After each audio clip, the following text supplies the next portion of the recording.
আপনি কি যাবেন? হ্যাঁ অবশ্যই। কেউ একটু চমকাচ্ছে, ভয় দেখাচ্ছে,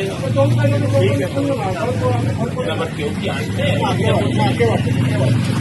তিনি আমাদের ডিএম সাহেব আছেন, তিনি আমাদের এসপি সাহেব আছেন। 21 সালে হয়েছে।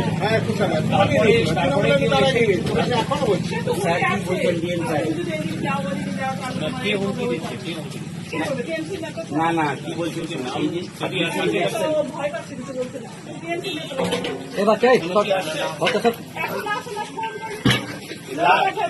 নাম দিন না, কারা আছে? বাচ্চা এ বাচ্চা না শোনেন, আমি বলছি 2021 আপনার দোকানে বোমাবাজি হয়েছিল, ভাঙচুর হয়েছিল, লুটপাট হয়েছিল। 2026 যেদিন ইলেকশন ঘোষণা হলো তারপর থেকে আপনার এই এলাকাতে সেন্ট্রাল ফোর্স ঘোরাঘুরি করছে। আপনার সঙ্গে এসে কথাও বলে গেছে, 3-4 বার এসে কথা বলে গেছে। সাহেবের ডিএম সাহেব, এসপি সাহেব নিজে এসছেন। আপনাদের যদি ভোট দিতে যেতে প্রবলেম হয়, আপনাদের যদি কেউ মনে করেন ভোট দিচ্ছেন, আমার থানার নাম্বার, আমি আইসি আছি, আমার নাম্বার নেন, কন্ট্রোল রুমের নাম্বার নেন, আপনারা ফোন করবেন, আমার সেন্ট্রাল ফোর্স আসছে। এবং সাহেবের বক্তব্য আছে ইলেকশন মিটে গেলেও কিন্তু সেন্ট্রাল ফোর্স থাকবে। ওই তো 24 ইলেকশনে কোনো সমস্যা হয়েছিল না?